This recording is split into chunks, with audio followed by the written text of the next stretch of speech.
Hello, नमस्कार, good afternoon प्यारे प्यारे भाइयों और बहनों, कैसे हो आप सभी लोग। आशा करती हूँ स्वस्थ होगे, मस्त होगे, अपना और अपने परिवार का ख्याल रख रहे होगे। जल्दी जल्दी से जुड़ जाइए क्लास में और बताइएगा मुझे कैसे हैं आप सभी लोग। तो आपने कल मेरी जब क्लास ली होगी तो आपने देखा होगा हिंदी कैसी आती है। बाकी धीरे धीरे विषय को देखो, कोई भी चीज, कोई भी विषय इतना सिंपल नहीं होता, चाहे वो हिंदी हो, चाहे वो अंग्रेजी हो, चाहे वो मैथ हो, चाहे वो जियो हो, या कोई भी सब्जेक्ट हो कहीं का भी। ठीक है, कोई भी सब्जेक्ट हो कहीं का भी, वो कभी इतना सिंपल नहीं हो सकता कि उसको एकदम हम जान पाए।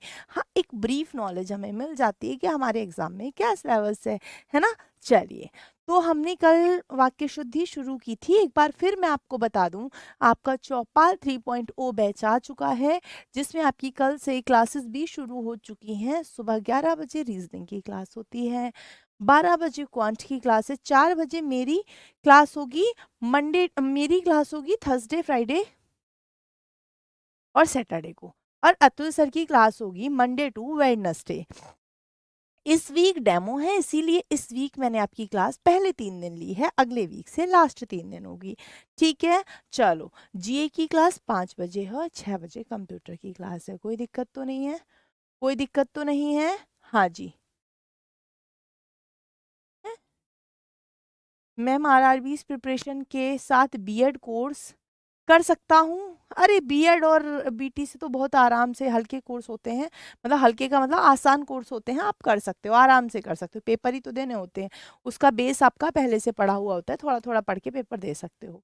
फिलहाल चौपाल बैच चल रहा है आपका, जिसमें जो 999 का है और उसके साथ में ही आप आरआरबी 30 कोड लगा देंगे तो ये आपको 699 का मिल जाएगा। परचेज कैसे करेंगे? तो जल्दी से जाएंगे RWA एप्लीकेशन पर। एप्लीकेशन पर वहाँ आपको चौपाल 3.0 दिखाई देगा। अगर जो नहीं भी आपको पता चल रहा हो, अपडेटेड ना हो, तो पेड कोर्स पे क्लिक करना, बैंकिंग बाय RWA सेलेक्ट करना। पेड कोर्स में तुरंत ही आपका दिख जाएगा चौपाल 3.0। वहाँ पर आपको प्राइस दिखेगा 999 पर। पे ऑनलाइन जैसे ही आप लगाओगे तो आपके पास अप्लाई कूपन का ऑप्शन आ जाएगा, तो कूपन जरूर लगा देना, डिस्काउंट मिल जाएगा RRB 30। और फिर पे ऑनलाइन करके आप अपना कोर्स ले सकते हैं। एक बार फिर से मैं आपको जल्दी से क्विक क्विक बता दूं कि ऑल टॉपिक्स कवर होंगे क्या, क्यों नहीं होंगे। तो आप कहेंगे क्या है सिलेबस? अपठित गद्यांश है, वर्तनी शुद्धि है, समानार्थक और विलोम शब्द है, वाक्यांश के लिए एक शब्द है, रिक्त स्थान है, गद्यांश में रिक्त स्थानों की पूर्ति है, और गद्यांश पैराग्राफ वाला भी है और वन लाइनर भी है, दोनों तरह का आ जाता है। बुक मैं बता दूंगी कैसे परचेज करेंगे। ठीक है, बुक मैं कल आपको दिखा दूंगी, कल ले आऊंगी। ठीक है। हाँ, संडे को छुट्टी है, Monday to Friday batch, Monday to Saturday batch है। चलिए, वाक्य शुद्धि अशुद्धि है, वाक्य पुनर्व्यवस्था है, मुहावरे और लोकोक्तियां हैं। ठीक है। हाँ जी। चलिए, थैंक यू निशा। अब हम देखते हैं कल हम क्या कर रहे थे। वाक्य शुद्धि के हमने कुछ नियम जाने थे। कल हमने वाक्य शुद्धि के नियम भी नहीं जाने थे, हमने ये जाना था वाक्य शुद्धि क्या होती है। और फिर मैंने आपको बताया था वाक्य में अशुद्धि 2 प्रकार की हो सकती है। कितने प्रकार की हो सकती है भाइयों और बहनों? तो आप कहेंगे मैम 2 प्रकार की हो सकती है। कैसे हो सकती है? एक तो पद संबंधी अशुद्धि हो सकती है, एक पदों का क्रम हो सकता है। मैम, मैंने आपकी वजह से हिंदी लिया है, अरे धन्यवाद।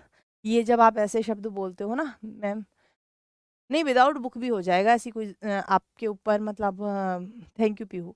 आपके ऊपर ये कोई लोड थोड़ी है कि बुक लोगे तभी होगा, बिना बुक के भी होता है, बुक नहीं थी तब भी तो बच्चों का सिलेक्शन हो रहा था, ऐसा कुछ नहीं है। आपका मन करे आप ले लेना, क्योंकि बहुत छोटी सी सिंपल सी बुक है जिसे आप पढ़ के बाद में प्रैक्टिस कर सकते हो, बहुत अच्छी। ठीक है ना। चलो, अभी आगे बढ़ते हैं, अभी आगे बढ़ जाते हैं। शुरू कर रहे हैं क्लास, शुरू कर रहे हैं क्लास। मैम, 3 दिन की क्लास में सिलेबस कैसे होगा? सिलेबस ऐसे होगा, क्योंकि आपका पेपर है दिसंबर में प्री, और हिंदी आएगी मेंस में, तो बहुत टाइम है हमारे पास। अगर हम एक साथ सिलेबस कंप्लीट करके डाल देंगे तो आप प्रैक्टिस भी नहीं कर पाओगे। बाकी अगर मुझे लगेगा बढ़ाना है तो मैं फिर 5 दिन भी कर दूंगी क्लास। ठीक है। चलो, अभी शुरू करते हैं ना क्लास, अभी शुरू करते हैं ना क्लास। हाँ जी, तो क्लास थैंक यू भैया, बहुत धन्यवाद। Thank you, thank you, thank you. आवाज़ के लिए जो लोग कमेंट कर रहे हैं उन्हें बहुत धन्यवाद, जिन्होंने मेरी वजह से हिंदी ली है। बहुत बड़ी जिम्मेदारी आ गई है मेरे ऊपर, फिर तो मुझे और भी अच्छी तरह से आपको पढ़ाना होगा। कट ऑफ के लिए मैं कल आपको पीडीएफ लगवा दूंगी, वो देख लीजिएगा आप। ठीक है, अरे धन्यवाद। मुझे शर्म आ रही है, ऐसे मत किया करो इतनी तारीफ। चलो जी, हम देखते हैं। हम देख रहे थे पद क्रम संबंधी नियम, और जिनमें मैंने आपको पहला नियम लिखवाया था, पर मैं खुद से संतुष्ट नहीं थी क्योंकि मैं उसको बहुत अच्छी तरह से एक्सप्लेन नहीं कर पाई थी, है ना। मैं उसको बहुत अच्छी तरह एक्सप्लेन नहीं कर पाई थी, तो वो मैं नियम दोबारा लिखवाऊंगी। पूरी आज आपकी 55 मिनट की क्लास करेंगे आराम से, दिक्कत मत लो, जिसमें आपको खूब अच्छे से समझने को मिल जाएगा। पद क्रम संबंधी नियम देखेंगे। तो मैंने आपको नियम बताया था, नियम बताने से पहले मैंने आपको 3 शब्द बताए थे, रिकॉल करो, रिकॉल करो जल्दी से। Thank you मिनिका। 3 शब्द याद कराए थे, कर्ता, कर्म, क्रिया। 3 शब्द कराए थे, कर्ता, कर्म और क्रिया। कर्ता कौन था? तो आप कहेंगे वाक्य में कार्य करने वाला, क्रिया करने वाला कौन था? कर्ता था। जो काम हो रहा है वो क्या है? क्रिया है। क्रिया करने वाला कर्ता है, जो हो रहा है वो क्रिया है, और जिस वस्तु या व्यक्ति पर क्रिया की जा रही है वो कर्म है। ध्यान आ गया? ध्यान आ गया? ध्यान आ गया? कर्ता कर्म क्रिया ध्यान आ गया? अगर आ गया तो मैं नियम नंबर 1 दोबारा लिखवा के दोबारा आपको रिवाइज करा दूं। बताओ, तो नियम नंबर 1 क्या कहता था? नियम नंबर 1 ये कहता है, वाक्य में, नियम नंबर 1 कहता है वाक्य में सबसे पहले कर्ता, सबसे पहले कर्ता, कर्ता एवं अंत में क्रिया आएगी। कर्ता एवं अंत में क्रिया आती है, एवं अंत में क्रिया आती है, अंत में क्रिया आती है, क्रिया आती है। सबसे पहले क्या आता है? तो कर्ता आता है, और अंत में क्या आती है? क्रिया आती है, क्रिया आती है, क्रिया आती है। ठीक है, बताओ, समझ गए क्या बोला मैम ने? तो भैया एग्जाम्पल से समझेंगे। जैसे हम कहेंगे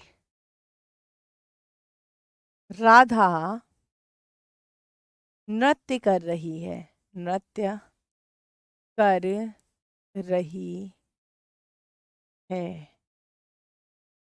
बताओ, दूसरा हम क्या कर देंगे? हम कहेंगे माता जी, माता जी खाना बना रही हैं, खाना बना रही हैं। बताओ, मैंने कहा राधा नृत्य कर रही है, मैंने कहा माता जी खाना बना रही हैं। देखना जरा नियमों का पालन हुआ है, देखना जरा नियमों का पालन हुआ है। राधे राधे राधे राधे राधे राधे। चलो, है ना। बताओ, तो आप कहेंगे मैम देखो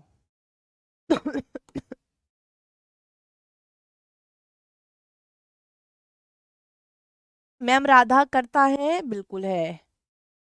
नृत्य कर रही है, ये नृत्य करने की क्रिया कर रही है, बिल्कुल। पहले करता फिर क्रिया आ गई, कोई दिक्कत नहीं। मैंने कहा माता जी खाना बना रही हैं, माता जी करता है, आप बोलेंगे बिल्कुल है। बना रही है क्रिया है, बना रही है क्रिया है, आप बोलेंगे मैम बिल्कुल 100% है। पहले करता, सबसे पहले करता, और अंत में क्रिया आ गई। क्या वाक्य शुद्ध है? क्या वाक्य शुद्ध है? क्या वाक्य शुद्ध है? अगर शुद्ध है तो हम आगे बढ़ सकते हैं, अगर शुद्ध है तो हम आगे बढ़ सकते हैं। तो आप कहेंगे मैम बढ़ जाओ फिर आगे, मैं कहूंगी चलो आगे देखते हैं। अगर मैं इसी वाक्य को लिख देती, नृत्य कर रही है, नृत्य कर रही है राधा, कर रही है राधा, अर्थ तो निकल रहा है, वाक्य तो शुद्ध है, पर क्या है? पद क्रम गलत है, तो ये वाक्य कैसा होता? गलत हो जाता। पर फिलहाल ये वाक्य बिल्कुल सही है, फिलहाल ये वाक्य बिल्कुल सही है। फिलहाल ये वाक्य कैसा है भाई जी? बिल्कुल सही है। समझ रहे हो? अगर समझ रहे हो तो मैं आगे बढ़ूं। मैं आगे बढ़ूं। अगर मैं कह देती बना रही हैं माताजी खाना, या बना रही हैं खाना माताजी, तो क्या इस वाक्य का अर्थ नहीं निकलता? निकल जाता। लेकिन वाक्य पदक्रम के हिसाब से क्या हो जाता? गलत हो जाता। तो पहला नियम क्या है कि वाक्य में सबसे पहले कर्ता और अंत में क्या आएगा? पदक्रम गलत है? गलत, हाँ, अच्छा इसका, हाँ ठीक है, मैंने कहा मैंने गलत लिख दिया। बताओ क्या, क्या हम पहला नियम याद कर चुके हैं? क्या हम पहला नियम याद कर चुके हैं? अब आप मुझे बताना, कुछ भी आद्यांतिक है? बताओ बताओ बताओ बताओ। क्या आपको लगता है कुछ भी आद्यांतिक है? क्या आद्यांतिक है? आद्यांतिक का अर्थ होता है एब्सोल्यूट, का अर्थ होता है सदा रहने वाला। क्या ऐसा है कि कुछ ऐसा नियम बन सकता है जिसका कभी अंत नहीं होगा? तो थोड़ी बुद्धि लगा के कहना मैम, आर्टिकल 21 भी आद्यांतिक नहीं है। अनुच्छेद 21 जो प्राण एवं दैहिक जो स्वतंत्रता देता है, जो जीने का अधिकार देता है, वो भी पूर्णतः आद्यांतिक नहीं है। किसी अन्य का मर्डर कराओगे तो वो भी छीन लिया जाएगा, तुमको भी फांसी लग सकती है। कुछ अनैतिक कार्य करोगे, ऐसा कार्य जो दुर्लभ से दुर्लभ तक अपराध है, तो तुम्हारा भी दैहिक स्वतंत्रता तुम्हारी भी छीनी जा सकती है ना? तो जब तो जब जब आर्टिकल 21 एब्सोल्यूट नहीं है, आद्यांतिक नहीं है, तो क्या ये हिंदी का नियम आद्यांतिक होगा? क्या ये नियम 100% होगा? नहीं होगा ना। तो 100% नहीं होगा ना, ये समझाने का एक तरीका है। तो ये भी 100% नहीं होगा ना, इसमें भी तो कहीं ना कहीं, इसमें भी तो कहीं ना कहीं, कहीं ना कुछ छूट होगी ना। बताओ, इसमें भी तो कहीं ना कुछ छूट होगी ना। हम बोलेंगे हाँ बिल्कुल होगी। तो वो छूट क्या है? तो इसके कुछ अपवाद कर दिए फिर इन्होंने, और उस छूट को ही हम कहते हैं अपवाद। उस छूट को ही हम क्या कहते हैं भाइयों और बहनों? अपवाद कहते हैं। क्या कहते हैं? अपवाद करते हैं, कहते हैं। सॉरी, मेरी आवाज थोड़ी सी कर्कश हो ही रही है ना? चलिए, तो वो अपवाद क्या हैं? दो चार अपवाद हैं जिन्हें पढ़ लीजिएगा, क्योंकि वो अपवाद जब आ जाएंगे तो आपको दिक्कत कर देंगे।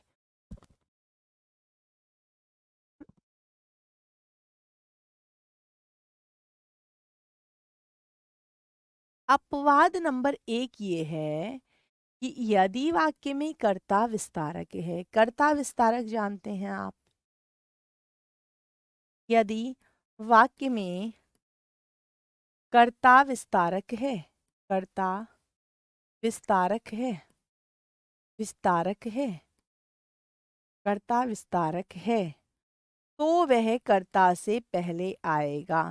तो वह कर्ता से पहले आएगा, पहले आएगा। तो वह कर्ता से पहले आएगा। मैम, कर्ता विस्तारक क्या होता है? स्टूडेंट हो, स्टूडेंट जैसे प्रश्न करो। मैम, कर्ता विस्तारक क्या होता है? बताइएगा। क्या मन में ये सवाल नहीं आया? क्या मन में ये सवाल नहीं आया कि मैम ये कर्ता विस्तारक क्या है? Very good. आया, आया, आया। Very good, very good, very good. आ गया तो बेटा विस्तारक का अर्थ होता है विस्तार करने वाला। बताइएगा, बताइएगा। विस्तारक होता है विस्तार करने वाला। लिखो यहाँ पर, विस्तारक मतलब विस्तार करने वाला। विस्तारक मतलब विस्तार करने वाला, करने वाला।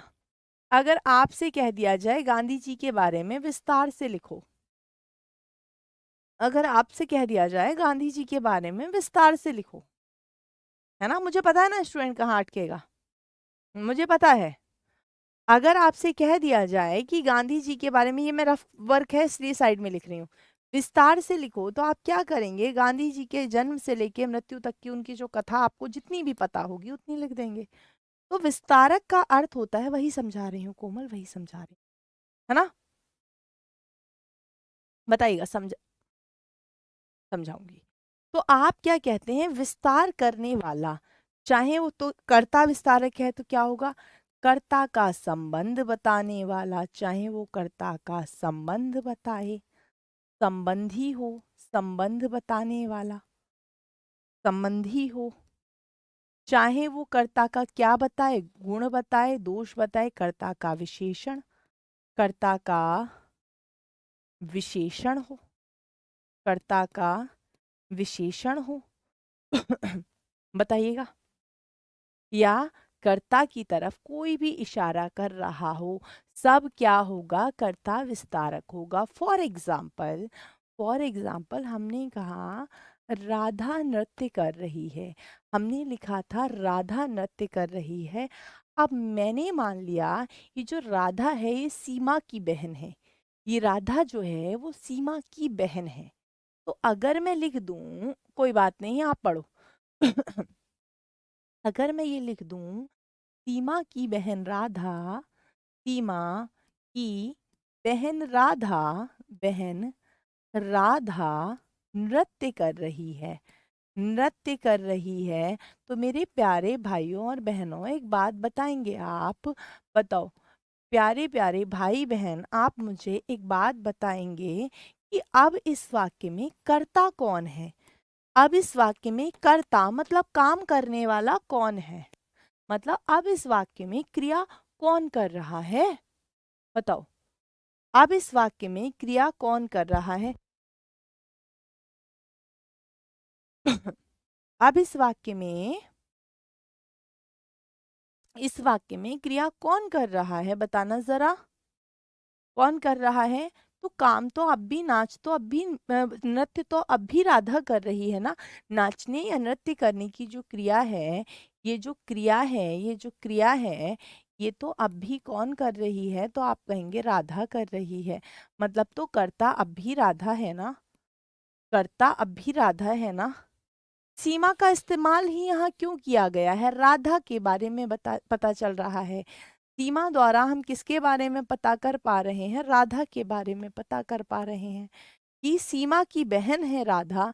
तो ये जो सीमा की बहन पद प्रयोग किए गए हैं बेटा, इन्हें ही हम कहेंगे कर्ता विस्तारक, कर्ता विस्तारक। बताओ, इन्हें ही हम कहेंगे कर्ता विस्तारक, इन्हें ही हम कहेंगे क्या, कर्ता विस्तारक। हाँ जी, मेंस एग्जाम तक नहीं, रिजल्ट तक वैलिडिटी होती है, किसी भी किसी भी बैच की वैलिडिटी रिजल्ट तक होती है। आपका एग्जाम हो जाता है उसके बाद में, हाँ टिल एग्जाम, बिल्कुल। आगे बढ़े, आगे बढ़े, चलिए नेक्स्ट देखते हैं। नेक्स्ट देखते हैं, अगर हम आगे बढ़ेंगे, हम इस राधा का और हम इसके बारे में और कुछ कहना चाहते हैं। राधा एक अच्छी लड़की है, हम इसका विशेषण बनाना चाहते हैं।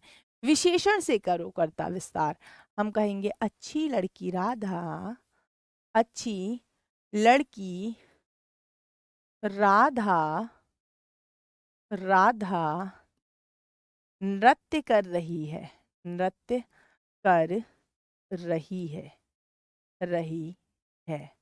लो जी, मैंने तो विशेषण भी लगा दिया, मैंने तो विशेषण भी लगा दिया। बताओ, बताओ, मैंने तो विशेषण भी लगा दिया। बताओ, है ना। जब विशेषण लगा दिया तो नृत्य कर रही है क्रिया हुई, राधा क्या हुई, आप बोलेंगे मैम कर्ता हुई है। अच्छी क्या है, विशेषण ही तो है, और ये विशेषण है तो ये क्या है, कर्ता विस्तारक हुआ ना। कर्ता का विस्तार तो कर ही रहा है ना विशेषण, कर्ता विस्तारक हुआ ना। बताओ, कर्ता विस्तारक हुआ ना। आप कहेंगे मैम बिल्कुल हो गया, आप कहेंगे बिल्कुल हो गया, हो गया या नहीं हो गया, हो गया नहीं हो गया, हो गया ना। कर्ता तो अब भी राधा ही है, कर्ता तो अब भी राधा ही है, बताइएगा। है ना? समझ आ रहा है? समझ आ रहा है ना? हाँ जी, विशेषण अच्छी है, बिल्कुल सही बात। अगर मैं कहूँ इसे हमने इसे हमने अब फिलहाल के लिए इसको थोड़ी देर के लिए भूल जाओ, थोड़ी देर के लिए भूल जाओ और एक एग्जाम्पल खुद बताओ, एक एग्जाम्पल खुद बताओ। ज्यादा भी बेटा अभी ऑफर का तो मुझे पता नहीं है, बताऊंगी पता करके। जैसे ये लिखा है माता जी खाना बना रही हैं, यहाँ मैं सिर्फ ये लिख दूं मेरी माता जी खाना बना रही हैं, तो कर्ता कौन रहेंगी? माता जी रहेंगी। मेरी शब्द कर्ता विस्तारक हो जाएगा, मेरी शब्द क्या हो जाएगा? तो कर्ता विस्तारक हो जाएगा। ठीक, चलो, थैंक यू सावित्री। आगे बढ़ते हैं। कर्म क्या है? कर्म हर वाक्य में होना जरूरी नहीं है। नृत्य कर रही है मैं, कोई कर्म नहीं। नहीं, नृत्य कर्म क्यों? नृत्य तो क्रिया है, नृत्य तो क्रिया है, कर्म क्यों होता? हर वाक्य में कर्म होना जरूरी थोड़ी है। क्रियाएं सकर्मक और अकर्मक दोनों होती हैं, क्रियाएं सकर्मक और अकर्मक दोनों होती हैं। इधर अकर्मक क्रिया है, उधर सकर्मक क्रिया है। क्रिया हालांकि आपके टॉपिक में है नहीं, तो इसलिए मैं आपको बता दूं हर वाक्य में कर्म क्रिया होना जरूरी नहीं है, बस इसीलिए मैं आपको बता रही थी, कर्म याद रखना। ठीक है, बताओ। हाँ जी, बिल्कुल बिल्कुल बिल्कुल। आगे बढ़ जाए, आगे बढ़ जाए। अगर आगे बढ़ जाए तो देखते हैं अगला नियम। अच्छा, अपवाद क्या एक ही है? मैं कहूंगी नहीं, अपवाद और भी हैं। क्या एक ही अपवाद है?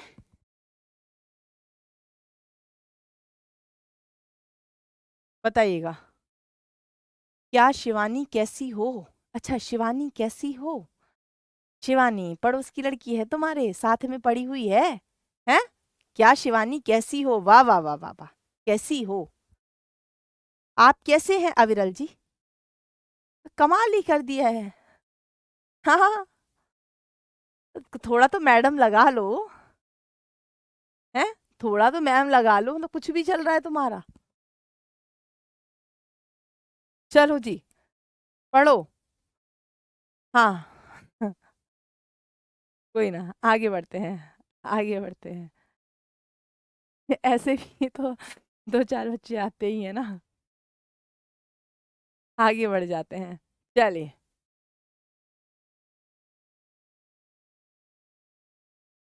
बताइएगा। अब इसका दूसरा, हाँ हाँ, मेरा बड़ा भाई दीपक पत्र लिख रहा है, तो मेरा बड़ा भाई कर्ता विस्तारक हो गया। इसका दूसरा अपवाद देखो, इसका दूसरा अपवाद देखो, अपवाद नंबर 2, अपवाद नंबर 2। अपवाद नंबर 2 होता है कैसे कैसे कैसे कैसे स्टूडेंट्स आते हैं चलो, तो आप कहेंगे यदि वाक्य में, यदि वाक्य में, वाक्य में संबोधन कारक, अब आपको नहीं पता संबोधन कारक क्या है, तो मैं अभी बता दूंगी। संबोधन कारक, कारक या विस्मयादि बोधक पद है, या विस्मयादि बोधक पद है, विस्मयादि बोधक पद है, बोधक पद है, पद है, तो वह कर्ता से पहले आएगा, तो वह कर्ता से पहले आएगा, तो वह कर्ता से पहले आता है, कर्ता से पहले आता है, पहले आता है, आता है। मैम कैसे? देखो, संबोधन का सीधा सीधा अर्थ है, इसमें आपको नहीं भी पता चले संबोधन क्या है, तो संबोधन का सीधा अर्थ निकाल लेना, पुकारना। बताओ हाँ, बताओ। नोट्स क्यों नहीं बनाओगे? नोट्स कौन बनाएगा? मैम इसका नोट्स भी बनाया, तो नोट्स कौन बनाएगा? यही लिख लो, ये रफ वर्क के लिए साइड में थोड़ी जगह देखा करो। संबोधन का अर्थ क्या होता है? क्योंकि आप संबोधन कारक नहीं जानते, तो मैं लिखवा देती हूँ। संबोधन का अर्थ होता है किसी को पुकारना, किसी को पुकारना, पुकारना। बताओ, समझ गए? विस्मय का अर्थ क्या होता है? विस्मयादि बोधक अव्यय क्या होते हैं? ये रफ वर्क के लिए एक पेज बनाया करो। बोधक पद क्या होते हैं? पद जिनसे हमें पता चलता है, जिनसे हमें हर्ष, दुख, आश्चर्य आदि का बोध हो, आदि का बोध हो। रफ वर्क मतलब रफ वर्क, ठीक है। चलो, इतना रफ नहीं है, ये समझने की चीज है। तो आप कहेंगे, जैसे हम प्रार्थनाएं करते हैं तो हम एक लाइन बोलते हैं, हे ईश्वर कृपा करो। हम कहते हैं, हे ईश्वर कृपा करो। हाँ जी दीदी बोल सकते हो, बिल्कुल बोल सकते हो, क्यों नहीं बोल सकते। हाँ, उत्साह भी, उत्साह भी बिल्कुल, है ना। आदि का मतलब क्या हो गया? आदि का मतलब वैसे बहुत सारे। जैसे आप कहेंगे हे ईश्वर, हम लिखते हैं हे ईश्वर, हे ईश्वर कृपा करो, कृपा करो। भैया कृपा करने वाले कौन है? तो आप कहेंगे कर्ता तो यहाँ ईश्वर है। बताओ यहाँ तो कर्ता कौन है? ईश्वर है, ईश्वर है, ठीक है। कृपा करो क्रिया हो रही है। ये जो पुकार रहे हो, ये जो हे लगा रहे हो, ये क्या है? संबोधन है, संबोधन कारक है। ये क्या है जी? संबोधन है। कौन सा कारक है जी? संबोधन है। समझ पा रहे हो? क्या समझ पा रहे हो? संबोधन समझ पा रहे हो? क्लियर है? बताओ।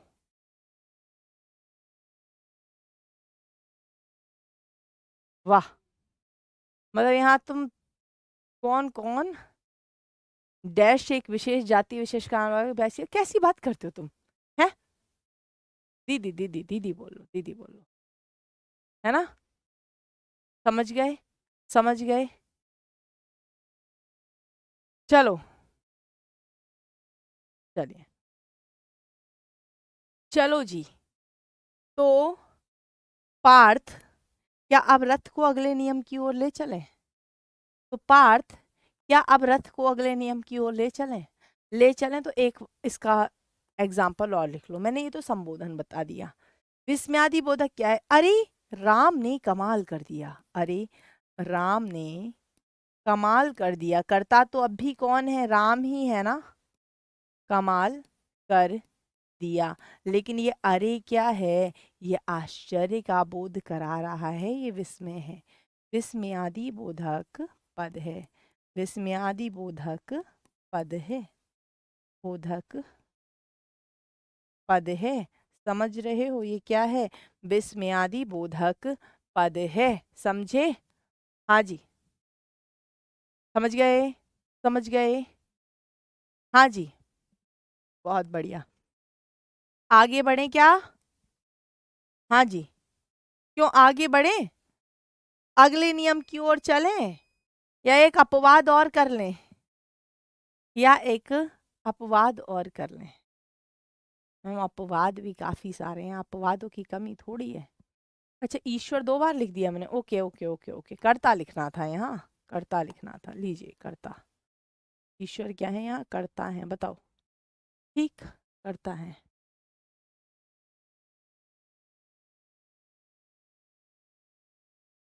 बताओ।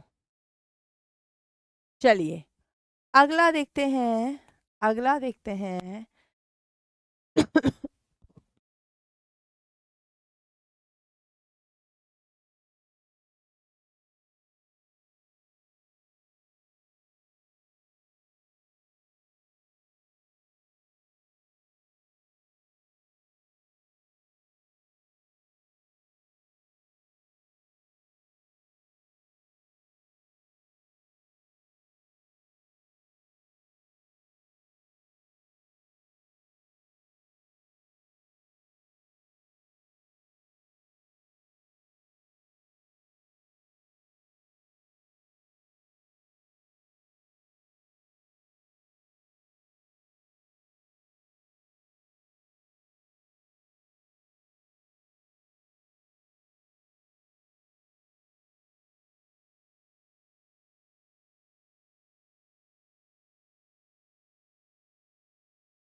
ओके।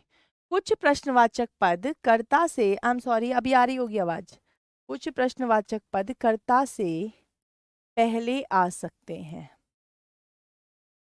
पहले आ सकते हैं। प्रश्नवाचक पद, अब ये ना कहना हमें प्रश्नवाचक पद नहीं पता है।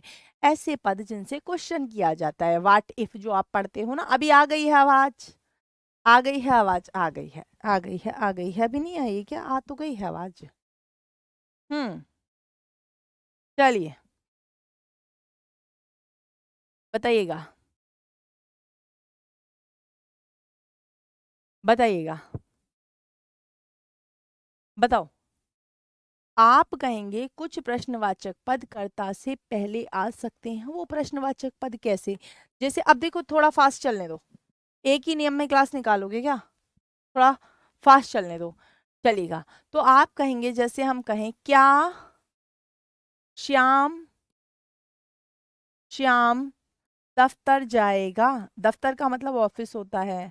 दफ्तर जाएगा, क्या श्याम दफ्तर जाएगा? क्वेश्चन पूछा गया है। कर्ता यहाँ कौन है? कर्ता यहाँ कौन है? हाँ जी, आते हैं प्रश्न, इसीलिए करवा रही हूँ। यहाँ कर्ता कौन है? आप कहेंगे श्याम बराबर कर्ता, श्याम बराबर कर्ता, जाएगा इस क्रिया, जाएगा क्या है बेटा? क्रिया है। और आप कहेंगे ये जो क्या है, ये प्रश्नवाचक पद है, प्रश्नवाचक पद है। तो ये कहाँ आ चुका है? तो आप कहेंगे, बताइएगा, आप कहेंगे ये कहाँ आ गया है?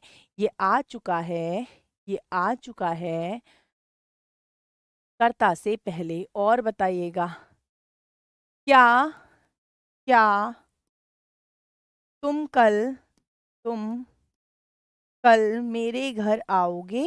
मेरे घर आओगे? आओगे? क्या तुम कल मेरे घर आओगे? यहाँ कर्ता कौन हो? तो आप कहेंगे तुम हो कर्ता, है ना, तुम हो कर्ता। आना क्या है? तो ये हो गई क्रिया। परंतु, परंतु, परंतु यहाँ पर प्रश्नवाचक पद आ चुका है कहाँ? कर्ता से, कर्ता से पूर्व प्रश्नवाचक पद आ चुका है। क्या तुम स्कूल जाओगे? वेरी गुड, ठीक है, समझ गए। एक अंतिम अपवाद और रखो, एक अंतिम अपवाद और लिख लो। वैसे वो इससे जुड़ के ही कराती हूँ मैं, अपवाद ना सही, आप इससे जुड़ा हुआ ही एक नियम और लिख लो, नोट डाल के लिख लो, नोट डाल के लिख लेना। क्या? यदि किसी प्रश्नवाचक पद के उत्तर में, यदि किसी प्रश्नवाचक पद के उत्तर में, प्रश्नवाचक पद के उत्तर में, पद का उत्तर, उत्तर हाँ हो, हाँ हो, तो तो वह, तो वह कर्ता से पहले आ सकता है, कर्ता से पहले आ सकता है। आ सकता है। चलिए, जैसे हम क्या कहेंगे, जैसे हम कहेंगे, हमसे प्रश्न पूछा गया क्या शाम श्याम दफ्तर जाएगा? तो हम क्या कहेंगे? हाँ, हाँ, हाँ, श्याम दफ्तर जाएगा, श्याम दफ्तर जाएगा, जाएगा, समझे? दूसरा क्या हो जाएगा? आप बोलेंगे, दूसरे का उत्तर दो, क्या तुम कल मेरे घर आओगे? हाँ, मैं कल तुम्हारे घर आऊँगा, तुम्हारे घर आऊँगा, आऊँगा, हाँ मैं कल तुम्हारे घर आऊँगा, समझे? हो गया नियम पूरा, हो गया नियम पूरा, अपवाद भी पूरे हो चुके हैं इसके, ठीक है, समझे? समझे?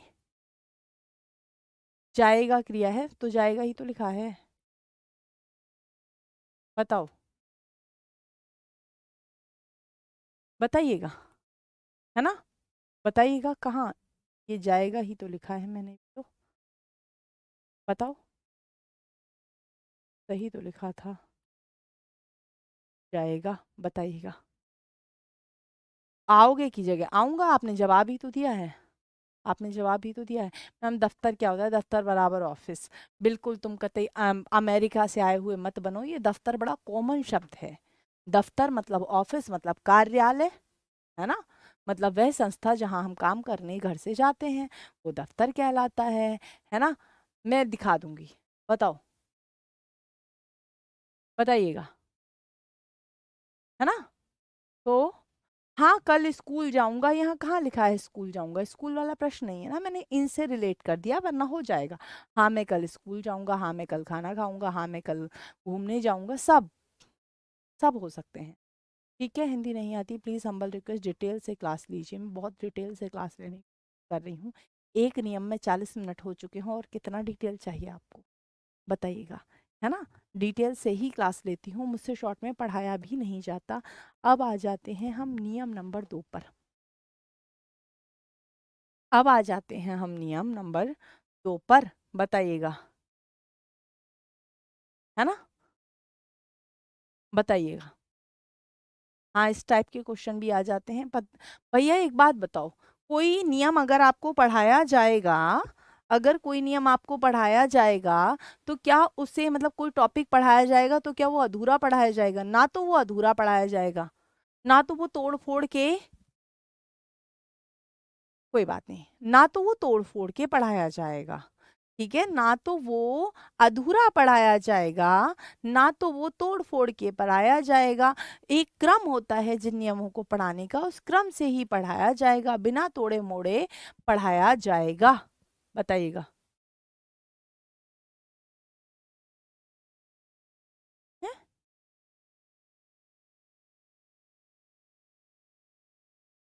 चलो, नियम नंबर 2 देखो गुड्डे, नियम नंबर 2 देखो,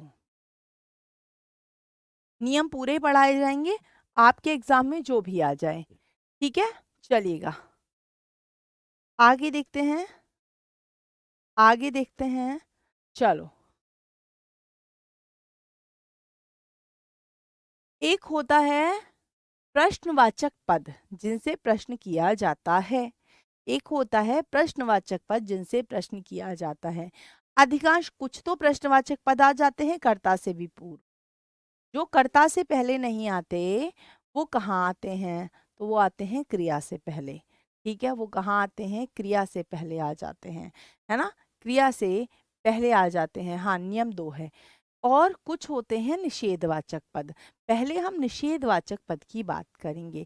तो भैया निषेधवाचक पद क्या होता है, निषेध क्या होता है, किसी चीज पर जब रोक लगती है, रफ पार्ट निकाल लो, निषेधवाचक पद क्या होते हैं, क्योंकि आपकी आरआरबी में हिंदी इसी तरह पढ़ाई जा सकती है ना, तो मैंने हर तरीका खोज लिया है इसका।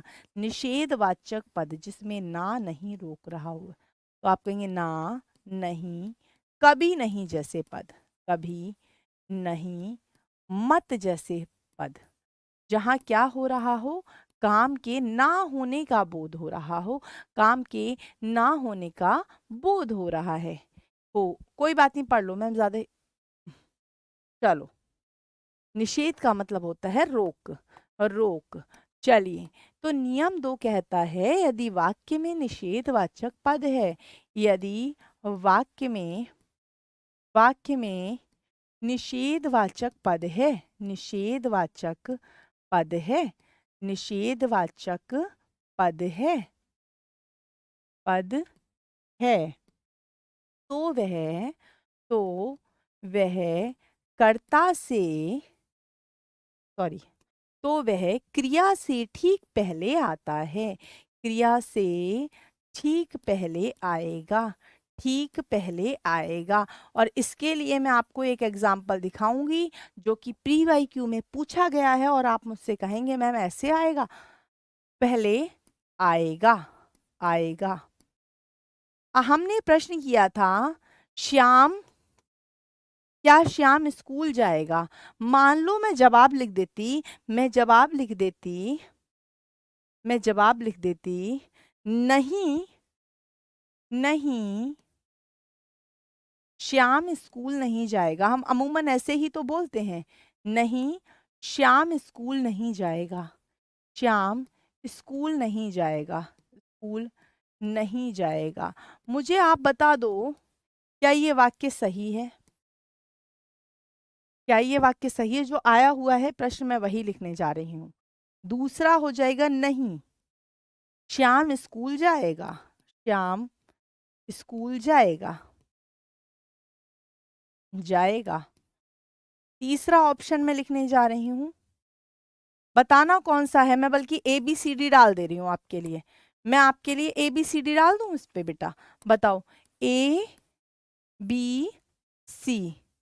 मैं कहूंगी अगला, श्याम स्कूल नहीं जाएगा, श्याम स्कूल नहीं जाएगा, स्कूल नहीं जाएगा, नहीं जाएगा।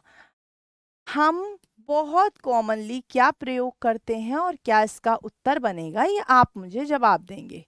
बताइएगा, आप मुझे जवाब देंगे कि हम प्रयोग क्या करते हैं और इसका उत्तर क्या आना चाहिए। ए बी सी बता दो कौन सा।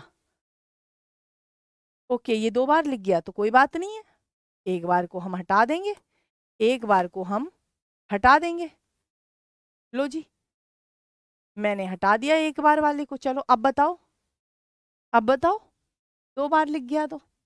सी see see, very good very good very good very good, very very very good, proud of you.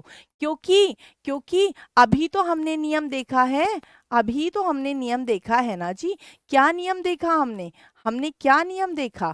फिलहाल, अरे फिलहाल तो हम छोड़ो, फिलहाल तो मैंने अभी नियम देखा है। क्या देखा है? कि निषेधवाचक पद है तो वो क्रिया से ठीक पहले आएगा। जाने की क्रिया हो रही है, जाने की क्रिया हो रही है, उससे ठीक पहले आना है। यहाँ आ चुका है तो यही तो सही होगा, यही तो सही होगा। सिर्फ ये सही है। पहले वाला देखो, रोजमर्रा की जिंदगी में हम पहले वाले वाक्य का प्रयोग करते हैं, है ना? रोजमर्रा की जिंदगी में हम क्या प्रयोग करते हैं? नहीं नहीं श्याम स्कूल नहीं जाएगा, नहीं श्याम स्कूल नहीं जाएगा। एक बात बताओ, 2 बार नहीं लगाने की कौन सी आवश्यकता है? 2 बार नहीं लगाने की तो आवश्यकता नहीं ना। आप बोलेंगे बिल्कुल नहीं है, गलत हो जाएगा। नहीं पहले लगाना ही नहीं होता। हमने कहा 2 बार नहीं लगाएंगे, 1 बार लगाएंगे, पर पहले लगा देंगे। नहीं श्याम स्कूल जाएगा, ये कौन सा सेंस बना? कुछ नहीं निकला। तो पूर्ण अर्थ इससे निकल रहा है, तो ये बन गया प्रश्न का उत्तर। तो ये बन गया प्रश्न का उत्तर। इस बात को, इस नियम को अब अपनी रोजमर्रा की जिंदगी में भी प्रयोग करना। ऐसे मत करना, नहीं मैं खाना नहीं खाऊंगा, नहीं मैं बाजार नहीं जाऊंगा, गलत हो जाता है। मैं बाजार नहीं जाऊंगा, बात खत्म। मैं खाना नहीं खाऊंगा, बात खत्म। समझ गए? समझ गए? बी भी रॉन्ग, ए भी wrong, only C is the right answer. और ऐसा प्रश्न आया है। आगे बढ़ जाते हैं। नियम नंबर 3 है इसका, नियम नंबर 3 है इसका, जो इम्पोर्टेंट नियम है, जो इम्पोर्टेंट नियम है। देखो जी, हाँ बोलचाल की भाषा में हम यही प्रयोग करते हैं। हाँ जी, वो मैं कर्म वाला नियम अब अलग ना लिखवा कर, वो मैं अब सारे कारकों को एक साथ करा दूंगी, फिर उससे आपको समझ में आ जाएगा। कारकों की मैं अपनी एक अलग से लिस्ट करा दूंगी। नियम नंबर 4 लिखो, नियम नंबर 3 सॉरी, रफ शब्द निकालो। रफ शब्द में मैं आपको 2 चीजें दिखाऊंगी, ये होते हैं आपके कीवर्ड्स जिन्हें आप नहीं समझ पाते हो। कालवाचक, निषेधवाचक का अर्थ गलत होता है, नहीं रुकावट होता है। निषेध का अर्थ ना नहीं का बोध, गलत थोड़ी बोला है, ना नहीं का बोध, मत का बोध, ना होने का बोध। आप बोलेंगे एक है कालवाचक, एक शब्द है कालवाचक। क्या है? कालवाचक, एक शब्द है कालवाचक। कालवाचक का अर्थ होता है समय बताने वाला, समय बताने वाला। कालवाचक का अर्थ क्या है? समय बताने वाला। याद रखना, ये रफ पेज बहुत काम आएगा आपके, हर टॉपिक के एंड में बनना चाहिए। ठीक है, मैं अभी समझा देती हूँ। नियम 2 अभी समझा दूंगी, रुक जाओ जरा। नियम 2 का मतलब है कि नहीं पहले नहीं आएगा, नहीं क्रिया से ठीक पहले आएगा। अगर है तो दोबारा बता देंगे, रुक जाना। ठीक है। एक शब्द है स्थानवाचक, एक शब्द है स्थानवाचक, एक शब्द है कालवाचक, एक शब्द है स्थानवाचक। स्थान का मतलब हो गया जगह का बोध कराने वाला शब्द, बोध कराने वाला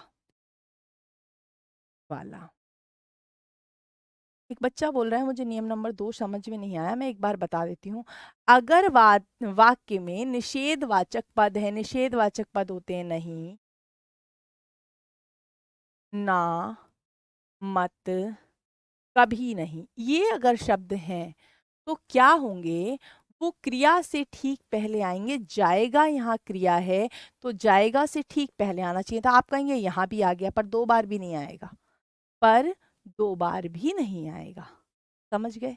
तो समय बताने वाला क्या कहलाता है, मैंने अभी बताया कालवाचक, और जगह बताने वाला कहलाता है स्थानवाचक। की छोटी छोटी चीजों को नोट करते रहिएगा। ठीक, बताइएगा बताइएगा। हाँ, क्रिया और कर्म के बीच में आता। अरे मेरे ही नियम आप मुझ पर ही क्यों थोप रहे हैं? मेरे ही नियम मुझ पर क्यों थोप रहे हैं भैया? हर बार मैम कुछ अलग से पढ़ाएंगी नहीं पढ़ाएंगी? पढ़ाएंगी ना, कुछ नया, कुछ इंटरेस्टिंग तरह से कुछ बदलाव करके पढ़ाएंगे ना। नियम नहीं बदलेंगे, सिर्फ तरीके बदलेंगे। ठीक है, हाँ जी, तरीके भी नहीं, तरीके भी नहीं, बस पढ़ाने का तरीका इंटरेस्टिंग बनाया जाएगा। चलो, तो आप कहेंगे नियम नंबर 3 क्या है? नियम नंबर 3 क्या है बताइएगा? तो आप कहेंगे कि देखो, यदि वाक्य में, यदि वाक्य में, वाक्य में कालवाचक एवं कालवाचक एवं स्थानवाचक, स्थानवाचक दोनों पद हैं, दोनों प्रकार के पद हैं, प्रकार के पद हैं, पद हैं, तो कालवाचक पद स्थानवाचक पद से पहले आएगा। कालवाचक पहले आएगा, बस इतना ही लिख लो, पद पहले आएगा। आएगा। मैं आपसे एक क्वेश्चन पूछूंगी, मैं आपसे एक क्वेश्चन पूछूंगी, मैं कह दूं राजीव, राजीव बरेली, बरेली कल दोपहर 2 बजे जाएगा, 2 बजे, 2 बजे जाएगा, दोपहर 2 बजे जाएगा, जाएगा। बताओ सही है गलत है? बताओ। हाँ जी, सही है गलत है? बताइएगा, बताइएगा। सही है गलत है तो कहना आप मैम गलत है। मैम ये वाक्य क्या है? गलत है, क्योंकि इन्होंने स्थानवाचक पद को कालवाचक पद से पहले रख दिया। बताइएगा, इन्होंने स्थानवाचक पद को कालवाचक पद से पहले लिख दिया, तो समय पहले आएगा। समय कैसे आएगा? पहले आएगा। गलत है ना? तो क्या होगा? राजीव, राजीव कल दोपहर 2 बजे, कल दोपहर 2 बजे, दोपहर 2 बजे, कल दोपहर 2 बजे बरेली जाएगा, 2 बजे बरेली जाएगा, बरेली जाएगा, कल दोपहर 2 बजे बरेली जाएगा। बताइएगा क्या है? बताइएगा, कल दोपहर 2 बजे बरेली जाएगा। बताएं। सही हो गया। तो मुझे लगता है आज मैंने आपको काफ़ी नियम करा दिए। कल मुझे सिर्फ और सिर्फ एक नियम आपको मोस्ट इम्पोर्टेंट करवा देना है, कारक का क्रम, और उसके बाद में आपके पद क्रम खत्म हो जाएंगे, ज्यादा पदों के क्रम है नहीं। हाँ, दो नियम और बताने हैं। उसके बाद में हम आ जाएंगे अपने पद संबंधी नियमों पर। एक बार हम फिर से इसका रिवीजन कर लेते हैं जो भी हमने पढ़ा है। हमने पढ़ा पद संबंधी नियम। वाक्य का पहला नियम कहता है कि पदक्रम का पहला नियम कहता है, हाँ जी हैंड रिटन भी मिलेगा, कि वाक्य में सबसे पहले कर्ता और अंत में मतलब बाद में सबसे एंड में क्रिया आती है। राधा नृत्य कर रही है, माता जी खाना बना रही हैं। फिर मैंने कहा कोई भी नियम आद्यांतिक नहीं है, एब्सोल्यूट नहीं है, 100% नहीं है। ठीक है, बताइएगा। Thank you so much. बताइएगा। तो आप कहेंगे कोई भी नियम एब्सोल्यूट नहीं है, तो क्या है? तो आप कहेंगे वाक्य में यदि वाक्य में कर्ता विस्तारक है तो वो कर्ता से पहले आ जाएगा। ये अपवाद नंबर 1 हो गया। बेटा सैलरी का मैं अब आपको कल बता पाऊंगी, एकदम से मैं कैसे बता पाऊंगी कि सीजीएल एंड आरआरबी पीओ की सैलरी। सीजीएल में बहुत सारी पोस्ट होती हैं, सीजीएल की हर पोस्ट की सैलरी अलग होगी, तो थोड़ा सा देखना पड़ता है ना। एकदम से अब मैं आपको सिर्फ इतना बता दूं कि भाई इतनी सैलरी होती है और वो गलत हो, तो गलत जानकारी कभी भी कोई टीचर नहीं देगा। कभी भी कोई टीचर गलत जानकारी नहीं देगा, है ना। और सीजीएल और आरआरबी पीओ का क्या लेना देना, क्या लेना देना? आद्यांतिक लिख दो मैम। ये होता है आद्यांतिक, ये होता है आद्यांतिक, ये होता है बेटा आद्यांतिक। ये लो, मतलब एब्सोल्यूट, मतलब एब्सोल्यूट, मतलब 100% नहीं है ना। चलिए, आप कहेंगे अगला नियम कहता है यदि वाक्य में संबोधन कारक या विस्मयादि बोधक पद है तो वह कर्ता से पहले आ जाएगा। ठीक, आगे बढ़ते हैं। कुछ प्रश्नवाचक पद कर्ता से पहले आ सकते हैं और प्रश्नवाचक पद के उत्तर में, बल्कि प्रश्नवाचक पद की जगह लिखना यदि प्रश्नवाचक वाक्य, आई एम सॉरी, यहाँ वाक्य लिख लेना। वाक्य का, क्योंकि पूरे वाक्य का उत्तर होगा ना, सिर्फ एक पद का उत्तर थोड़ी ना होगा। वाक्य के उत्तर में हाँ है तो वह कर्ता से पहले आ सकता है। यदि वाक्य में निषेधवाचक ना नहीं का बोध कराने वाले पद हैं तो वो क्रिया से ठीक पहले आएंगे, है ना। मैंने कल दिखाए थे काजल क्वेश्चंस, और भी दिखा दूंगी। और यदि वाक्य में कालवाचक और स्थानवाचक दोनों प्रकार के पद हैं तो कालवाचक पद पहले आएगा। इसके साथ मैंने आपको एक ये रफ कॉपी दी है। ये छोटे छोटे नोट्स, ये छोटे छोटे डायग्राम्स आपके बड़े काम आते हैं। ठीक है, thank you so much. Have a good day. Bye bye. अपना और अपने परिवार का ख्याल रखें। धन्यवाद। मिलते हैं कल शाम